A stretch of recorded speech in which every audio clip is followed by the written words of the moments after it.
Thank you sir, बहुत बहुत धन्यवाद बलवान सर, मुझे आज इस मंच पर आमंत्रित करने के लिए और नए साथियों से आज आप इंट्रोड्यूस मुझे करवा रहे हैं, उसके लिए बहुत बहुत धन्यवाद आपका। और आप सभी का मैं धन्यवाद करूंगा क्योंकि अभी जो सफल आयोजन दिल्ली में हुआ था, तो वहाँ मैंने देखा टीसी सर में एक बहुत गजब की एनर्जी थी, बहुत उत्साहित थे इस बार टीसी सर। फिर मैंने देखा वहाँ सौरभ सर थे तो वो भी बड़े एक्साइटेड थे। और ऐसा क्यों हो पाया? क्योंकि आप लोगों की वजह से वो एक्साइटमेंट उनमें आपकी वजह से था। क्योंकि टीसी सर की हमेशा चाहत रही है कि यार ये केवल सितंबर का सिकंदर क्यों बनना है, आपको पूरा जीवन का सितंबर बनना है। मैं जब आया तो मेरी शुरुआती ट्रेनिंग कुछ इस तरह की थी कि हमें सितंबर का ही नहीं, हमें तो मुकद्दर का सिकंदर बनना है। और वो बात वहां नजर आई क्योंकि सितंबर में जो रिजल्ट आप लोगों ने अचीव किए थे उससे बढ़कर के आपने अक्टूबर माह में ग्रोथ ली। और वो ग्रोथ निरंतर बरकरार है, नवंबर माह में भी बड़े शानदार रिजल्ट्स कंपनी ने लिए हैं। और अब ये ग्रोथ का सिलसिला लगातार जीवन भर चलता रहे, ऐसा उनकी भी भावना है। और ऐसा हम भी चाहते हैं कि हम हमेशा ग्रो करें, आज जहां हैं उससे अगले पायदान पर जाएं और आगे की ग्रोथ पाएं। और जीवन भर अगर हर माह हम बढ़ोतरी करते जाएं, ग्रोथ लेते जाएं, तो बहुत जल्द ही हम भी डायमंड तक पहुंच जाएंगे। और बहुत जल्द ही हम भी बड़े टारगेट्स अचीव करेंगे और हम भी अपनी कहानी बनाएंगे। क्योंकि देखो, मैं 22 साल देरी से आया, इस 22 साल में बहुत सारी सक्सेसफुल स्टोरीज हैं आरसीएम में, है ना। और अभी हम उन स्टोरीज को सुनाते हैं क्योंकि उन्होंने रिजल्ट लिए हैं, है ना। कि एक 19 वर्ष का व्यक्ति जिनका नाम आदरणीय राकेश शर्मा सर है, आज वो 40 वर्ष की आयु में मर्सिडीज जैसी कार भी मेंटेन करता है, 8 करोड़ के घर में भी रहता है। आया था तब वो साइकिल से आया था और 2 कमरों के मकान में पूरा खानदान रहा करता था। तो उनकी स्टोरीज हम सुनाते हैं, मुकेश कोठारी सर की सुनाते हैं, सुरेंद्र वत्स सर की सुनाते हैं, और तमाम जितने भी सक्सेसफुल लीडर्स हैं। पर केवल केवल दूसरों की कहानी सुनाने के लिए थोड़ी ना मैं इस आरसीएम में आया, मैं तो अपनी कहानी बनाने के लिए इस आरसीएम में आया। तो ये भावना आप भी अपने दिल के अंदर रखें कि यार कब तक सिर्फ दूसरों की ही कहानी सुनाएंगे। हमें भी तो वही प्लेटफॉर्म मिला है जो उनको मिला है, और हमें भी उतने ही घंटे दिन भर में मिले हैं जितने उनको मिले हैं। हम भी अपनी नई कहानी बनाएंगे। और देखो, ना वो कमजोर थे ना हम कमजोर हैं, न तो वो कमजोर थे न हम कमजोर हैं। भाई वो भी महान थे कि इतने कम प्रोडक्ट्स के साथ, शुरुआत में एक प्रोडक्ट था, फिर कुछ अन्य प्रोडक्ट ऐड होते गए, और इतने कम प्रोडक्ट के साथ उन्होंने जो 24 वर्ष में मुकाम हासिल किया। देरी उनको लगी, मैं तो मानता हूं देरी लगी। 24 साल में अगर वो इस मुकाम को हासिल किया तो देर लगी, पर देर किस लिए लगी? क्योंकि साधन कम थे, संसाधन कम थे, तब इतने सारे पिकअप सेंटर या वंडरवर्ल्ड क्विक नहीं हुआ करते थे, प्रोडक्ट की अवेलेबिलिटी नहीं हुआ करती थी, इतने सारे प्रोडक्ट नहीं हुआ करते थे, टेक्नोलॉजी नहीं थी। आज तो आप और हम जूम के माध्यम से, आप, मैं देख पा रहा हूँ यहाँ कश्मीर से भी मुझे लोग नजर आ रहे हैं, और मैं देख पा रहा हूँ कि साउथ से भी लोग होंगे। तो ये कनेक्टिविटी जो बन पाई, टेक्नोलॉजी भी बढ़ गई। तो अब उन्होंने किया वो कम नहीं किया, कम संसाधनों के साथ जो इतना किया, मैं उनकी तारीफ करता हूं। पर इतने सारे संसाधन हमारे पास है, इतने प्रोडक्ट हमारे पास है, डिलीवरी सेंटर, अभी तो होम डिलीवरी भी होती है, बटन दबाओ घर पे सामान आ जाता है। तो हमें भी क्या 24 साल ही लगने चाहिए क्या? मेरे भीतर ये दिल के अंदर सवाल बैठ गया कि अगर मुझे भी 24 साल ही लगे तो फिर मैंने क्या खाक काम किया। मुझे तो जो उन्होंने 24 सालों में हासिल किया है वो अगले 5 सालों में करना है।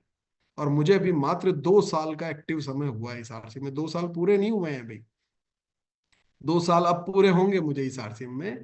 और मात्र 2 सालों में मैंने आज जो नॉलेज कहूँ हासिल की है या जो हासिल किया है, ये आप सब भी कर सकते हैं। मैं भी आम इंसान था, मैं तो इन 2 सालों पहले अगर बात करें तो डायरेक्ट सेलिंग को लेकर के कोई पॉजिटिवनेस नहीं थी, मैं तो अखंड नेगेटिव था। और आज अगर मैं बात करूं तो मुझसे ज्यादा ऊर्जावान मुझे कोई नजर ही नहीं आता है। जो एनर्जी मुझ में है, जो चाहत मुझ में है, जो मैंने अपने लक्ष्य बना रखे हैं, और जिस तेजी से मैं उस तरफ आगे बढ़ता जा रहा हूं, मैं चाहता हूं आप सब लोग भी बढ़ें, क्योंकि वही क्षमता, वही समय और वो सारे संसाधन आप लोगों के पास भी हैं जो मेरे पास हैं, जो किसी अन्य के पास थे। तो आज मैं अपनी कहानी के माध्यम से अपनी शुरुआत करता हूं, और थोड़ा हम लोग प्रेजेंटेशन के माध्यम से भी चलेंगे। तो कहानी ये है कि 22 साल तक मैंने आरसीएम क्यों नहीं किया? क्योंकि मैं बहुत अच्छा काम कर रहा था, पैसे कमा रहा था। मेरा कपड़े का व्यापार है, आपके श्रीनगर में भी मेरा कपड़ा आता है। और श्रीनगर में मतलब मेरा कपड़ा आता है। और मैं कहूँ कि साउथ में भी मेरा कपड़ा जाता है। और हिंदुस्तान का ऐसा कोई स्टेट नहीं है जहां मेरा कपड़ा नहीं जाता हो। कुछ कंट्रीज में एक्सपोर्ट भी करता हूँ, तो पैसा कमा रहा था। और मुझे लगता था यार, पैसा कमाने के लिए फिर कुछ भी करो ना, आरसीएम ही करना क्यों जरूरी है मतलब जिंदगी में। मैं कमा रहा हूँ, आप भी कमा रहे होंगे। मैं कई लोग हैं जो कोई प्रॉपर्टी का काम करके पैसा कमा रहा होगा, किसी की सोने चांदी की दुकान होगी, किसी की कपड़ों का व्यापार होगा, कोई व्यक्ति अच्छी जॉब से अच्छी सैलरी ले रहा होगा, कोई व्यक्ति एलआईसी का काम करके अपना पैसा कमा रहा होगा। तो पैसा तो कमाया जा सकता है पूरी दुनिया में। पर यहाँ कुछ है जो उससे भी बहुत बेहतर है, जिसको हम हासिल कर सकते हैं। और वो बात मुझे कोविड के दौरान समझ में आई, जब सोचने समझने का मुझे भरपूर समय मिला। और जब मुझे समझ में आया तो मुझे लगा कि यार बहुत गलती हो गई, जो इतने समय तक हम इससे दूर रहे और इसे समझने का ही प्रयास नहीं किया। और देखो, ये तो आप सब लोग भी मानते होंगे कि नौकरी बढ़िया होती है कि व्यापार ज्यादा अच्छा होता है? व्यापार ज्यादा अच्छा होता है ऑब्वियसली, बिजनेस ज्यादा अच्छा होता है ऑब्वियसली नौकरी से, है ना? पर बिजनेस से भी ज्यादा अच्छा अगर कुछ है ना, तो वो डायरेक्ट सेलिंग है, आरसीएम है। और वो कैसे है आज मैं आप लोगों को बताने वाला हूं। तो मैं अपना प्रेजेंटेशन शेयर कर देता हूं कि कैसे ये जो राह मैंने चुनी है, कहीं मैंने कोई गलती तो नहीं की, है ना? जानना चाहते हैं आप लोग? स्क्रीन नजर आ रही यस है? Sir. Yes sir, yes sir, आ रही है। फुल स्क्रीन दिख रहा है सर? यस सर, फुल आ रही है। Okay, very good. तो मैं आपको बताता हूं कि बिजनेस से बेहतर कैसे है आरसीएम। देखो, पहले तो हम ये समझ लेते हैं कि बिजनेस, मैं क्योंकि बहुत अच्छा बिजनेस कर रहा था और उसको छोड़ करके, छोड़ा नहीं है हालांकि, वो भी कर रहा हूँ, पार्ट टाइम ही कर रहा हूँ आरसीएम। पर उससे बड़ा मुझे आरसीएम में नजर आता है। वो कैसे है, आज आप लोग खुद आकलन कीजिएगा। आज के 20 वर्ष पहले जब मैंने कपड़े की फैक्ट्री लगाई थी, तो कई सारा पैसा, यानी कि लगभग 4 करोड़ रुपए इन्वेस्ट किए थे सर। 4 करोड़ रुपए लगाने से फैक्ट्री नहीं लग गई थी मेरी। ऐसा नहीं है कि आपकी जेब में 4 करोड़ रुपए है तो फैक्ट्री लग जाएगी। आपको एक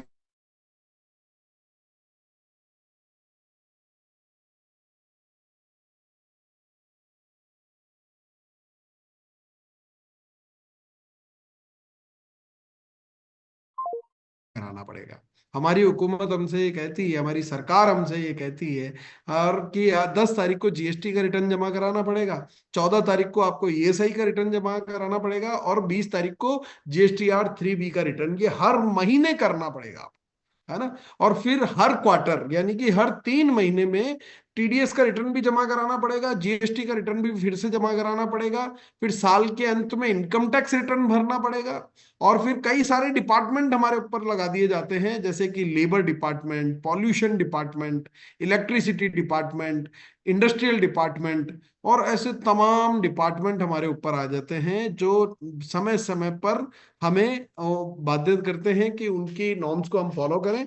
फिर उसके बाद मेरे को कपड़ा बनाना पड़ता है, फिर उसकी क्वालिटी चेक करनी पड़ती है, फिर उसको बेचना पड़ता है, फिर उसको ट्रांसपोर्ट करना पड़ता है, फिर 6 महीने बाद, 3 महीने बाद, 2 महीने बाद उसको हाथ जोड़ करके वो जो उधार माल बेचा है उसके पैसे कलेक्ट करने पड़ते हैं। और इतने ताम झाम झमेले करके जितना पैसा मैं कमा रहा हूं ना, आरसीएम में मैंने देखा है कि उतनी की उतनी ही इनकम आरसीएम के टॉप लीडर्स ले रहे हैं, उससे बल्कि उससे ज्यादा ले रहे हैं, वो भी बिना कोई झमेला किए।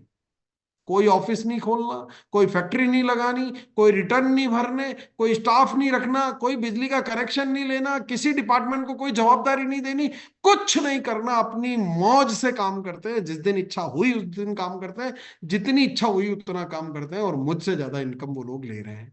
तो अब आप बताइए कि मुझे क्या निर्णय लेना चाहिए था। और अगर आपका निर्णय है कि मुझे आरसीएम करना चाहिए, तो वो मेरा सही निर्णय है। और मैंने सोचा कि यार, ये झमेले जिंदगी से हटा देता हूँ, और इन झमेलों के बगैर अगर मैं उतनी बड़ी इनकम हासिल कर सकता हूँ, तो मुझे ये झमेले अपने जीवन से हटा देने चाहिए। इसलिए मैंने आरसीएम की शुरुआत की। फिर मुझे लगता था, आरसीएम में एक बात कही जाती है बड़े जोर शोर से, कि हम जो है नए भारत का निर्माण कर रहे हैं। और तब मेरे अंदर एक चैलेंज आता था, मैंने कहा यार कैसे कर रहे हैं आरसीएम नए भारत का निर्माण। नए भारत का निर्माण तो मेरे जैसे लोगों की वजह से होता है जो टैक्स भरते हैं, और टैक्स से भारत में लोगों के घरों तक रोड बनते हैं, बिजली पहुंचती है, पानी पहुंचता है, और तमाम सुविधाएं उनके लिए गवर्नमेंट खड़ी करती है, हॉस्पिटल्स बनाती है, स्कूल्स बनाती है। वो तो मेरे जैसे टैक्स पेयर्स के पैसों से होता है, आरसीएम से कैसे होता है। पर फिर जब मुझे आरसीएम को मैंने समझना शुरू किया ना, तब मेरे को समझ आया। देखो मैं आपको एक रियल किस्सा सुनाता हूँ। आज के 20 वर्ष पहले, 24 वर्ष पहले, जब आरसीएम शुरू नहीं हुआ था, तब मेरे घर में दो भाई थे, ड्राइवर के तौर पर दोनों काम किया करते थे। एक का नाम था समुंदर नाथ योगी, एक का नाम था भंवरनाथ योगी। वो दोनों ड्राइवर में से एक भाई भंवरनाथ योगी आज भी ड्राइवर है, गाड़ी चला रहा है, सौरभ सर की, भंवरनाथ उनका नाम है। और आज के 20 साल, 24 साल पहले उनकी तनख्वाह हुआ करती थी 3,500 रुपये महीना, और अभी उस ड्राइवर की तनख्वाह बढ़ते बढ़ते हो गई 18,000 रुपये महीना। कितनी हो गई सर इतने 24 सालों में? 18,000, 3,500 से 18,000। और वहीं वो जो दूसरा भाई था समुंदर नाथ योगी, उसने अपने जीवन में निर्णय लिया कि मेरे को ड्राइवरी नहीं करनी है, मैं इस अभियान का हिस्सा बनूंगा। और इस अभियान का हिस्सा बनकर के काम करना शुरू किया, तो आज वो खुद की 15.5 लाख रुपए की कार से मीटिंग और सेमिनार देने जाता है, और इनकम की बात करूं तो 2 लाख रुपए महीने कमाता है। और तब मुझे समझ में आया कि मेरे अकेले के टैक्स चुकाने से भारत का निर्माण नहीं होता है, बल्कि कुछ ऐसा सिस्टम लाया जाए जिससे लाखों लोगों को मैं टैक्स चुकाने के लायक बना दूं, तो नए भारत का निर्माण होता है। और वही कर रहा है ये आरसीएम। तो ये निर्णय था इनका, और सही समय पे सही निर्णय लिया, तो आज इनका पूरा जीवन बदल चुका। आज जो दूसरा ड्राइवर है ना, वो ड्राइवर आज मेरे सामान उठा करके गाड़ी में रखता है, फाटक खोल करके मुझे गाड़ी में बिठाता है, और कहीं मेरे साथ उठ बैठ नहीं सकता है। पर आज अगर मैं इन समुद्रनाथ योगी की बात करूं, तो ये कहीं मीटिंग सेमिनार में जाते हैं तो लोग इनका फूल मालाओं से स्वागत करते हैं, और आज ये और मैं एक टेबल पर साथ बैठकर खाना खाते हैं। क्या अगर ये मेरा ड्राइवर होता तो इस सम्मान पाने का हकदार होता क्या?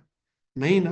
तो ये जो सम्मान मिलता है, ये आरसीएम हमें देता है। नए भारत का निर्माण कौन कर रहा है? आरसीएम कर रहा है।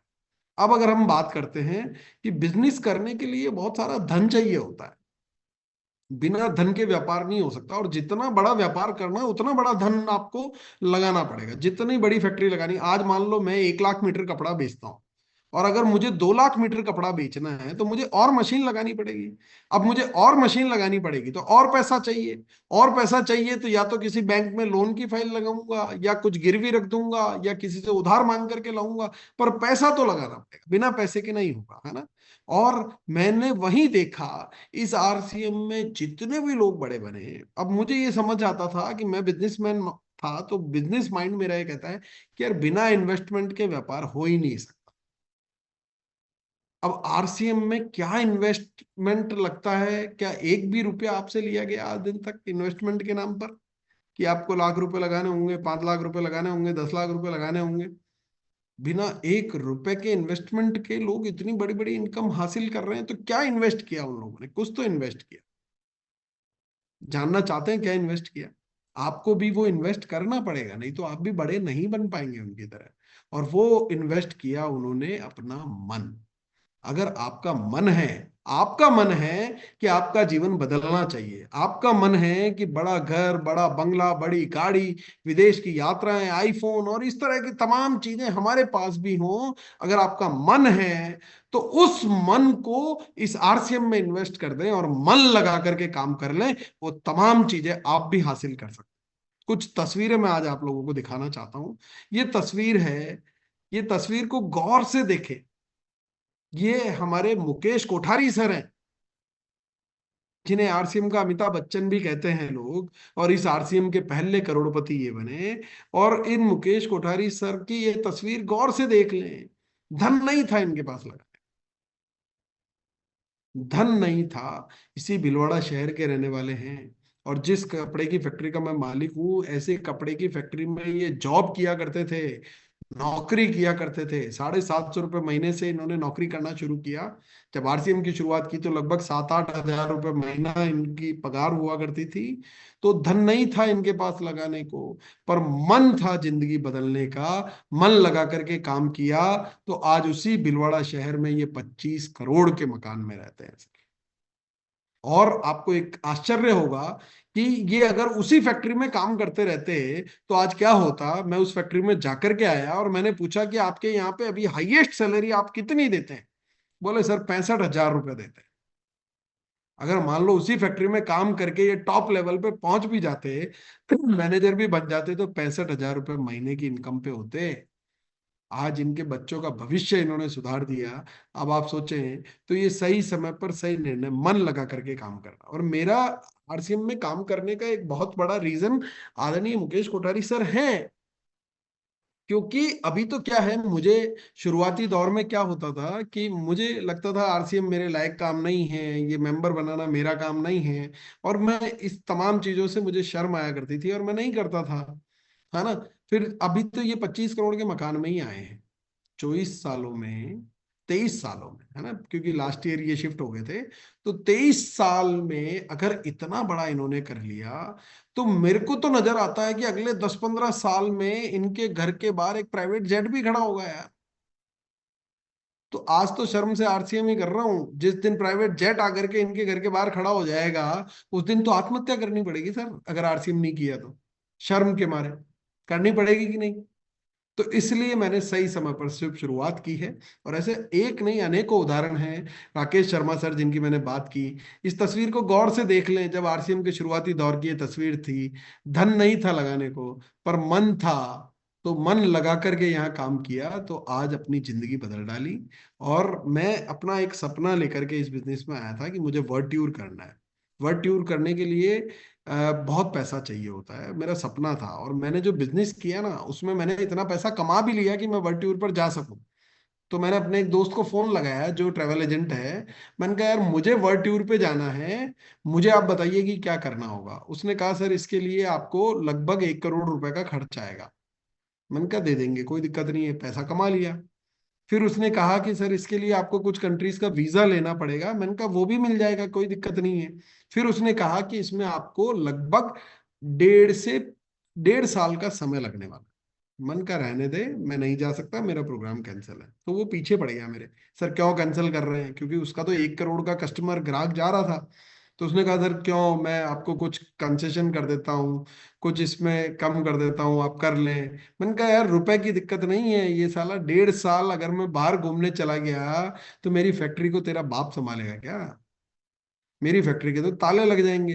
तो पैसा तो कमा लिया, पर समय नहीं है अपने सपनों को पूरा करने का। ऐसी जिंदगी किस काम की। वहीं अगर मैंने आरसीएम को देखा, तो आदरणीय राजाराम सारन सर की ये तस्वीरें हैं, उन्हीं के फेसबुक से उठा करके लाया हूँ। उन्हीं के फेसबुक पर आज भी जाकर के आप चेक कर सकते हैं, ये तस्वीरें उन्होंने खुद लगा रखी है। और मेरी उनसे पर्सनल बात हुई तो लगभग 19 देशों की वो यात्राएं कर चुके हैं। और सबसे लंबा टूर जो उन्होंने बनाया था वो 70 दिन का बनाया था। और इस एनिवर्सरी में अगर आप मौजूद थे, तो स्टेज से उन्होंने बोला कि या तो मैं विदेश में होता हूं, या फिर अपने फार्म हाउस पे होता हूं, या फिर आरसीएम का कोई बहुत बड़ा फंक्शन होता है तो वहां जाता हूं। और पूरी जिंदगी वो इस तरह से बिता रहे हैं। और ये तस्वीर देखें, इसमें वो रोम में नजर आ रहे हैं। ये तस्वीर देखें तो एफिल टावर पेरिस में नजर आ रहे हैं। और इंग्लैंड, स्कॉटलैंड, पेरिस ये घूम करके आए हैं। ये तस्वीर देखें तो वो मैडम टुसाड म्यूजियम लंदन के अंदर नजर आ रहे हैं। ये तस्वीर देखें तो मॉन्टेरियल क्यूबेक में नजर आ रहे हैं। ये तस्वीर देखें तो टोरंटो में नजर आ रहे हैं। और ये तस्वीर देखो, ऑनलाइन मीटिंग ली तो ये इसमें बोलते हैं कि मैं तो इस वक्त कनाडा में बैठा हूं। बताओ यार, मन का इतना समय इनके पास कहाँ से आया। यही तो कमाना है मुझे जिंदगी में, यही तो मुझे चाहिए। तो ये आरसीएम बिजनेस जो है, आपको केवल पैसा नहीं देता है, आपको ये जो बहुत बड़ी चीज देता है। पैसा तो मैं कमा रहा था, पर आरसीएम देता है टाइम फ्रीडम। और उस टाइम फ्रीडम को कमाने के लिए मैं आरसीएम कर रहा हूं, ताकि मैं अपने सपनों को कमाने के लिए सिर्फ पैसा नहीं चाहिए साथियों, समय भी चाहिए अपने सपनों को पूरा करने के लिए। और वो समय अगर मुझे कमाना है, तो मुझे आरसीएम में काम करना है। ये जो शख्स हैं, इन्हें यमराज कहा जाता है ना। और ये जो यमराज है, मान लीजिए उदाहरण के तौर पर कि ये अंबानी जी के दरवाजे पर खड़े हैं और अंबानी जी को बोलते हैं कि चलिए मुकेश जी, समय हो गया आपका।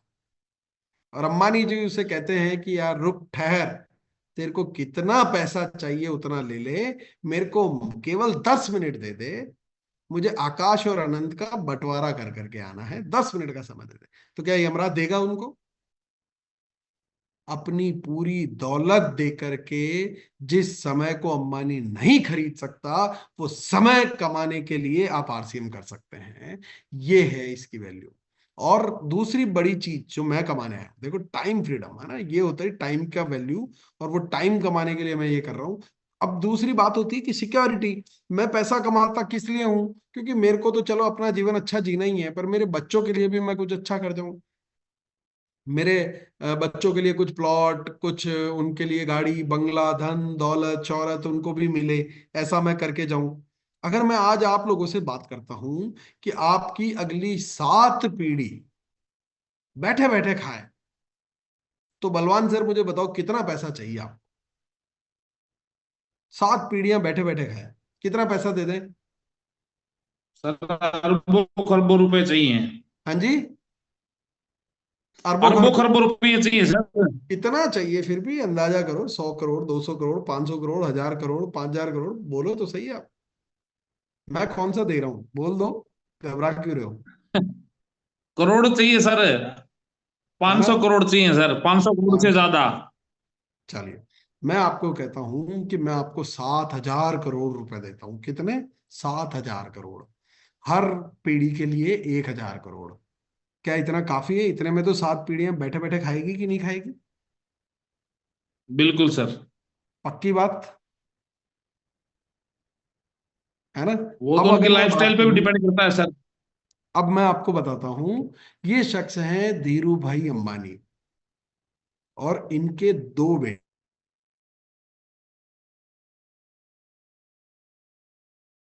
अरबपति, और दूसरा बेटा इनका है कंगाल, जिसकी फैक्ट्रियां तक नीलाम हो गई। और इनको बंटवारे में मिले थे 65,000 करोड़। कितने मिले थे? पैंसठ पैंसठ हजार हजार करोड़ करोड़ और वो 65,000 करोड़ हम 7,000 करोड़ में देख रहे हैं कि हमारी 7 पीढ़ियां बैठे बैठे खा लेगी, 7 पुश्तें बैठी बैठी खा लेगी। और इसने अकेले नहीं निपटा दिए 65,000 करोड़। तो ये अंबानी के बेटे को भी काहे की सिक्योरिटी है यार? वहीं अगर मैं आरसीएम की सिक्योरिटी की बात करता हूं, तो आरसीएम के डायमंड, स्टार डायमंड है रवि ओपी शर्मा सर। और वो भी नॉमिनेशन से बने। डायमंड, स्टार डायमंड तो इनके पिताजी बन गए थे। इनको तो नॉमिनेशन में मिला है। ऐसा नहीं है कि इनके आने के बाद स्टार डायमंड की पिन इनको मिली हो। ये तो जिस दिन आरसीएम में आए उस दिन स्टार डायमंड की पिन सीने पर लगा करके आए, क्योंकि वो तो ओपी शर्मा सर बन चुके थे। नॉमिनेशन से उनका बेटा स्टार डायमंड बनता है। और उनको लगभग इनकम, उन्होंने अभी स्टेज से बोला भी था कि 45 लाख रुपए की इनकम इनको आ रही है अभी प्रति माह। अब आप सोचें कि 45 लाख रुपए का, मान लीजिए उदाहरण के तौर पर मैं आपको बता रहा हूं, 45 लाख रुपए का रवि सर ने खरीद लिया सोना। और सोने की कीमत कुछ ही समय में बहुत तेजी से बढ़ गई। पर रात को सारा सोना हो गया चोरी। तो क्या बचा इनके पास? जीरो। पर कोई टेंशन नहीं है, क्योंकि अगले महीने वापस 45 लाख का चेक आएगा। फिर उस 45 लाख को अगले महीने इन्होंने एक प्लॉट खरीद लिया। पता चला कि प्लॉट का जो पेपर है वो निकले फ्रॉड, है ना? और उस प्लॉट पर किसी और का कब्जा था। वो 45 लाख रुपए फिर जीरो हो गए। पर कोई टेंशन नहीं है, अगले महीने फिर 45 लाख का चेक आएगा। हो सकता है थोड़ा बढ़ के आए। फिर इन्होंने शेयर मार्केट में इन्वेस्ट कर दिए, किसी ऐसी कंपनी में इन्वेस्ट किए जो कंपनी फ्रॉड थी। फिर वो शेयर मार्केट में उसके सारे शेयर की वैल्यू जीरो हो गई, और इनके 45 लाख रुपए जीरो हो गए। पर फिर भी कोई टेंशन नहीं है। हर अगले महीने फिर चेक आएगा। ऐसी सिक्योरिटी साला कितनी बार जीरो करेगा?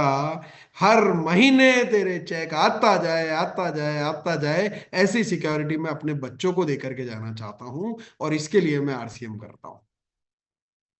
आप भी ऐसी सिक्योरिटी अपने बच्चों के लिए करके जा सकते हैं। ऐसे कई उदाहरण हैं।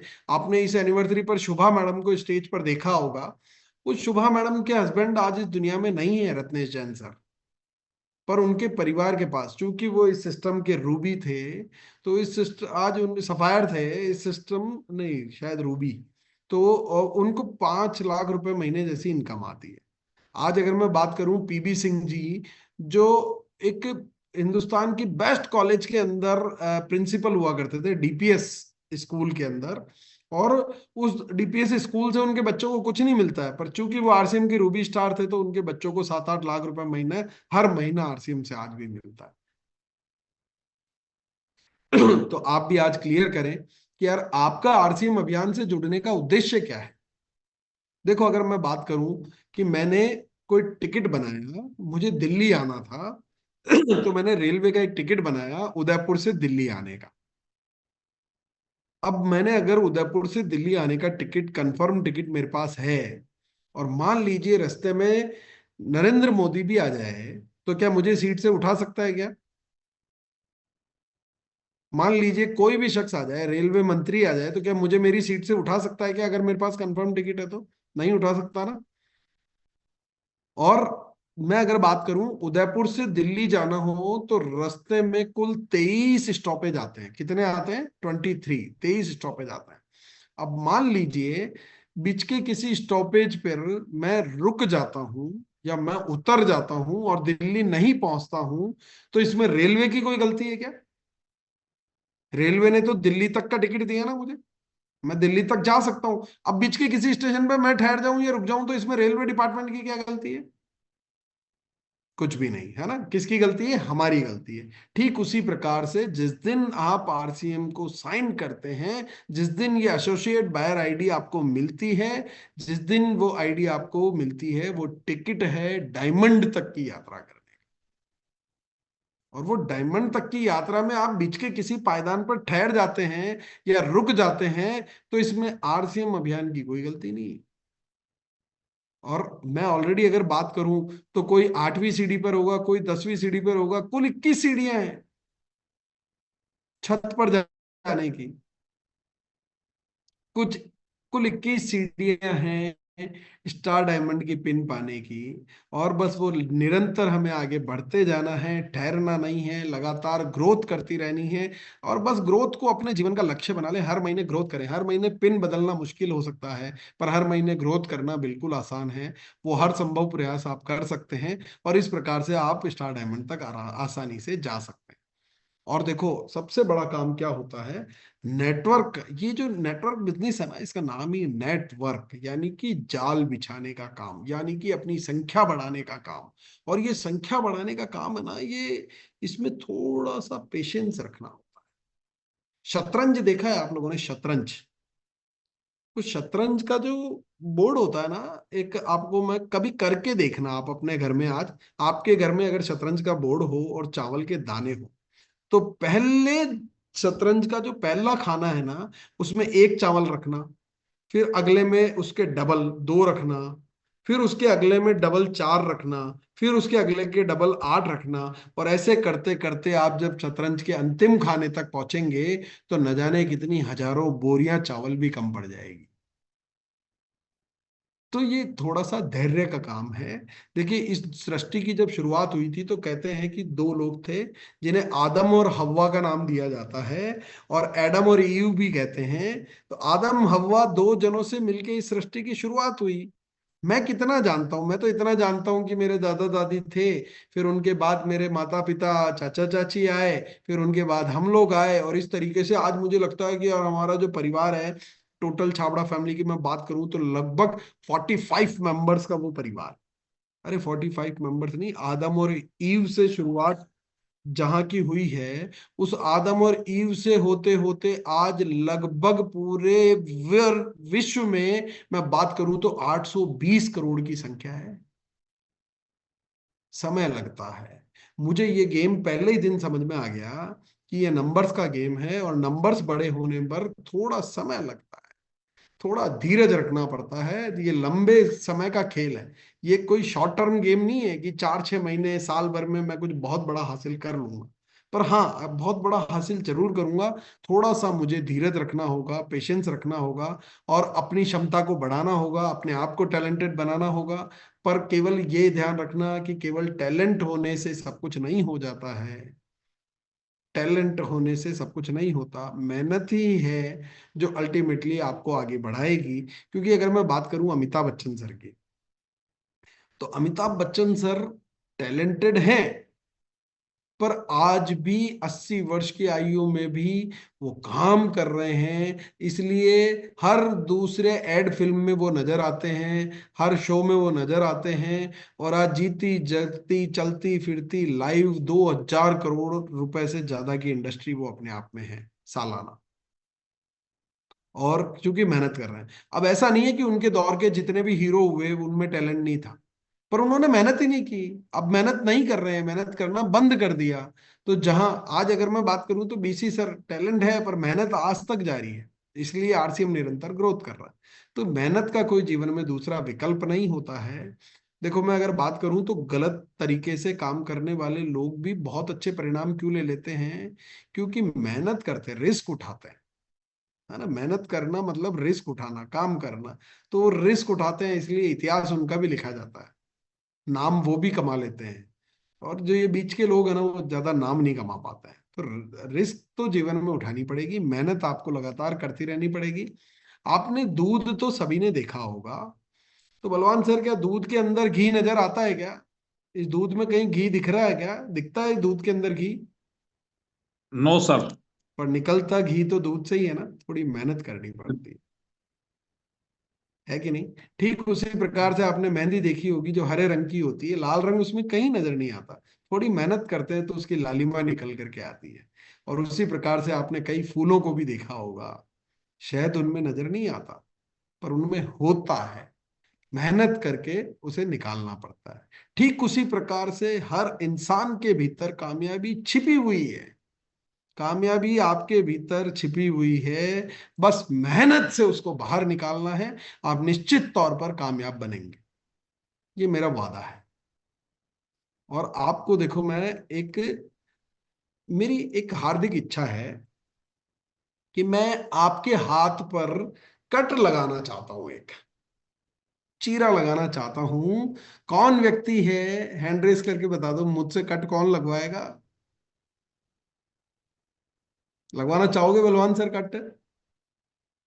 नहीं सर, नो सर। आप कहोगे यार सर कैसी बात कर रहे हो, आप फिजूल बात कर रहे हो, ये कौन करवाना चाहेगा? ये तो कोई भी नहीं करेगा। अब मैं कहूं कि मैं आपको 10,000 रुपये दूंगा तो भी करना चाहोगे क्या आप इस काम को? नो सर, करोड़ों रुपए देने के बाद भी नहीं करेंगे। नहीं करोगे। पर अब मैं आपको एक सिचुएशन देता हूं। मान लीजिए आपकी हाथ की हड्डी टूट गई, और डॉक्टर ने कहा कि इस हड्डी की जगह अब स्टील की रॉड लगानी होगी। तो क्या बिना कट लगाए वो स्टील की रॉड लग सकती है क्या? No sir. और बिना स्टील की रॉड लगवाए आपका हाथ सही हो सकता है क्या? No sir. अब क्या करोगे? कट लगवाओगे कि नहीं लगवाओगे? बिल्कुल लगवाएंगे सर। पैसे कौन देगा, आप दोगे कि डॉक्टर देगा? मैं दूंगा सर। अभी तो आप कह रहे थे कि अभी कितने भी दो मैं तो नहीं लगवाऊंगा, अभी आप सामने जेब से पैसा दे करके लगवा रहे हो, ऐसा क्यों? कारण है ना सर कोई। है ना, अब आपको ये पता लग गया कि अगर मुझे ठीक होना है तो ये करना जरूरी है। अब मुझे तो पसंद नहीं है, तो भी करना जरूरी है ना। अब कई लोग कहते हैं कि सर प्लान दिखाना, होम मीटिंग करना, सेमिनार में जाना, ये जूम मीटिंग अटेंड करना, academy, anniversary, zonal event, ULP, Gurukul मेरे को पसंद नहीं है। अरे पसंद नहीं है, पसंद नहीं है तो भी आपको अगर सफल होना है जिंदगी में तो ये कंपलसरी है। अभी आपको कट लगाना पसंद नहीं था तो भी आपने ठीक होने के लिए लगवाया ना। अभी आपको ये पसंद नहीं है तो भी कामयाब होने के लिए आपको ये करना कंपलसरी है सर। आपको 2 प्लान तो रोज दिन में दिखाने ही दिखाने। संख्या पर निरंतर काम करना ही करना है, नेटवर्क बढ़ाने पर काम करना ही करना है। अब आपको पसंद नहीं है पर आपको करना जरूरी है, कामयाबी चाहते हैं ना तो जरूरी है ना। आज आप मुझे यहाँ कश्मीर से संख्या ज्यादा नजर आ रही है, तो जानते होंगे सियाचिन ग्लेशियर पर सर क्या टेम्परेचर रहता है, कोई कश्मीरी भाई मेरा बताएगा। मैं अनम्यूट का ऑप्शन देता हूँ, मुझे जो स्क्रीन पर नजर आ रहे हैं रियाज भाई। तो रियाज भाई आपको अनम्यूट का ऑप्शन आया होगा, क्या टेम्परेचर रहता होगा सियाचिन में? अनम्यूट करके बोले रियाज भाई।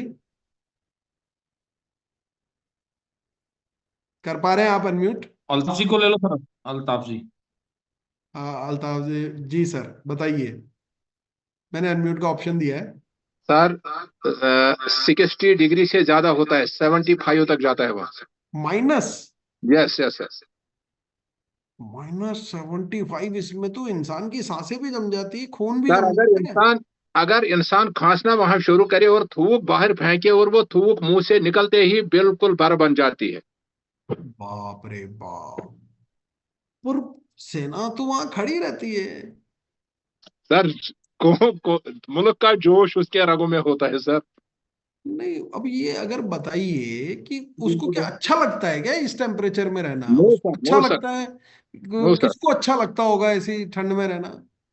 पर वो किसी को रहते हैं क्योंकि एक लक्ष्य उन्होंने अपनी जिंदगी में लिया, और लक्ष्य को हासिल करने के लिए अच्छा नहीं लग रहा है तो भी करते हैं।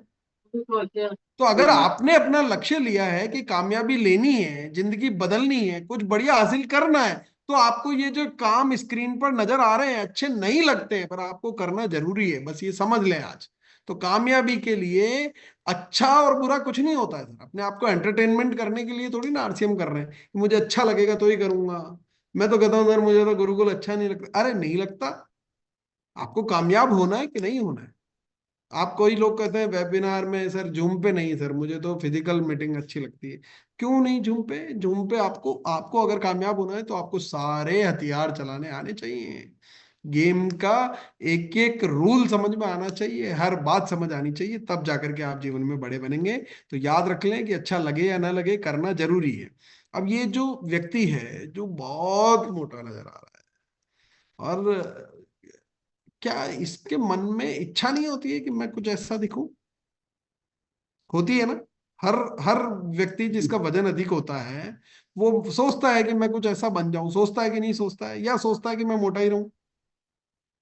नहीं सोचता सर पतला हो जाऊं। दिन रात सोचता है ना। बिल्कुल। अच्छा अब बलवान सर मुझे बताओ कि ये ऐसा होने के लिए करना क्या क्या पड़ता है?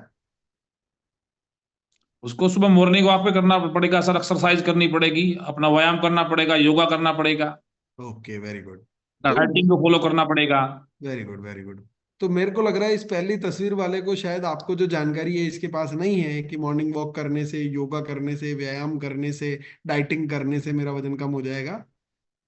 नॉलेज है सर, इसको पता है। इसको पता है, इसको पता है और इसकी इच्छा है कि ऐसा बन जाऊं, फिर भी नहीं हो रहा है यार। क्यों नहीं हो रहा है? क्योंकि जिंदगी में सेल्फ डिसिप्लिन ही नहीं है।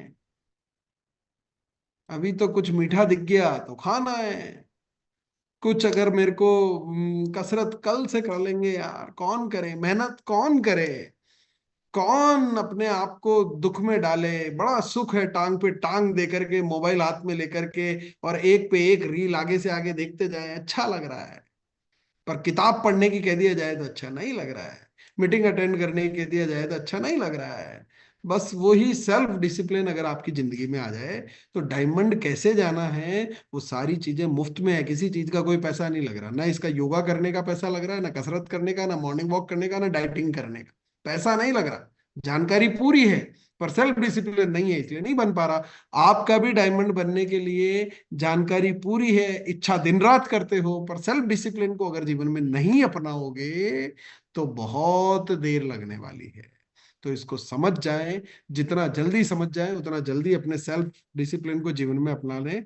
और डुप्लीकेशन का ये बिजनेस है, हमें इसे कहते हैं कि लर्न टीच एंड डुप्लीकेट, सीखो, सिखाओ और अपने जैसा लोगों को बनाओ। जब एक बलवान ओला से काम नहीं होगा, जब सारे बलवान ओला होंगे, तो इस टीम का पीवी जो है वो करोड़ों में होगा। पता नहीं, कंपनी के टर्नओवर की 50% हिस्सेदारी इस टीम की हो सकती है, पर डुप्लीकेट होना पड़ेगा सभी को। अगर सारे ही वैसे हो जाएं, सारे अभिषेक छाबड़ा हो जाएं, सारे बीसी छाबड़ा हो जाएं, कमाल है, आरसीएम कहाँ पहुंच जाए, है ना। तो डुप्लीकेशन का बिजनेस है, और डुप्लीकेट वही होता है जो हम करते हैं। पर हम क्या करते हैं, हम 1500 पीवी करते हैं, तो डुप्लीकेट भी वही होता है। हम क्या करते हैं, हम 2500 पीवी करते हैं, तो फिर डुप्लीकेट भी वही होता है। पर जो समझदार लोग होते हैं वो डायमंड क्लब करते हैं, और फिर डायमंड क्लब डुप्लीकेट होता है। और अगर ये डायमंड क्लब डुप्लीकेट होने लग जाए तो क्या चमत्कार हो सकता है, इसके बारे में मैं आपको बताता हूं। कि मान लीजिए सभी ये diamond club, diamond club, diamond club, diamond club, diamond club, diamond club, diamond club, diamond club, यही डुप्लीकेट होता जाए, तो अब तक टोटल ज्वाइनिंग कितनी लगी होगी बलवान सर, ज्वाइनिंग कितनी लगी होगी, काम कर रहे हैं नहीं कर रहे हैं उसको भूल जाए, आज तक टोटल ज्वाइनिंग कितनी कराई होगी? 10,000 प्लस सर। 10,000 से ज्यादा, है ना। तो 10,000 भी एक बार के लिए मैं मान लेता हूँ, इंटू 5,000 अगर मैं कर लेता हूँ, तो ये 50 करोड़ हो रहे हैं सर। बलवान सर मैंने कैलकुलेशन किया, 10,000 लोग जुड़े और सारे ही डायमंड क्लब कर रहे होते, तो 50 करोड़ का पीवी हो जाता। बिल्कुल सर। 50 करोड़ में तो हम डायमंड बन जाते, बिल्कुल सर। है ना।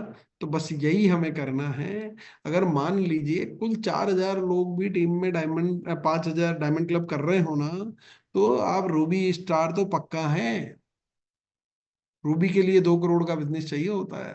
ये पावर है डुप्लीकेशन की, तो डायमंड क्लब को अपनी जिंदगी में अपनाएं और डुप्लीकेट करते जाएं। और मैं एक बात फिर दोहराता हूं कि दूसरों की कहानियां कब तक सुनाएंगे, केवल वही नहीं सुनानी। हाँ, आगे बढ़ने का जरिया हो सकती है किसी और अन्य की कहानी सुनाना, पर मन में एक आग हमेशा होनी चाहिए कि एक दिन अपनी भी कहानी बनाएंगे, अपना भी कुछ मुकाम बनाएंगे, अब हम भी कुछ हासिल करेंगे। जिसका बड़ा लक्ष्य नहीं होता ना जिंदगी में, वो कुछ बहुत बड़ा हासिल नहीं कर सकता। अगर आपका लक्ष्य है कि आपको डिस्ट्रिक्ट लेवल पे खेलना है, तो आपसे ओलंपिक की मेहनत दुनिया की कोई ताकत करवा ही नहीं सकती, करोगे ही नहीं आप। आपका टारगेट ही नहीं, बोले मेरे को जाना ही नहीं है, मैं क्यों करूं। मेरा टारगेट था जिंदगी में कि मुझे पास होना है, मुझे नहीं चाहिए अच्छे नंबर, नौकरी नहीं करनी है। मुझे पता था मुझे आगे पीछे बिजनेस ही करना है, तो मेरा टारगेट था 40 नंबर। अब दुनिया का बेस्ट टीचर आके भी मुझे पढ़ा दे, तो क्या क्या कर लेगा वो, मेरा खुद का लक्ष्य 40 है। अब वो तो भले कुछ भी कितना भी अच्छा हो ना, मैं जब मेरा लक्ष्य नहीं है तो मैं कहाँ जा पाऊंगा। तो अगर आपका लक्ष्य नहीं है, तो चाहे अभिषेक छाबड़ा है, चाहे बीसी छाबड़ा है, चाहे टीसी छाबड़ा है, चाहे केसी छाबड़ा है, चाहे कोई दुनिया की ताकत आकर के आपको समझाए, जब तक आपका लक्ष्य बड़ा नहीं है, आप बड़ी मेहनत करोगे ही नहीं। तो पहले तो अपने सपनों को जगाओ, अपने सपनों को बड़ा बना लो, क्योंकि बीसी सर हमेशा कहते हैं जिनकी छोटी छोटी आंखों में बड़े बड़े सपने हैं, वो जिंदगी में कमाल करते हैं। तो बस आज के लिए इतना ही। धन्यवाद। आप फिर बुलाएंगे, मैं फिर आपके बीच में हाजिर होऊंगा। ओवर टू यू बलवान sir, thank you very much. धन्यवाद सर। सर इतना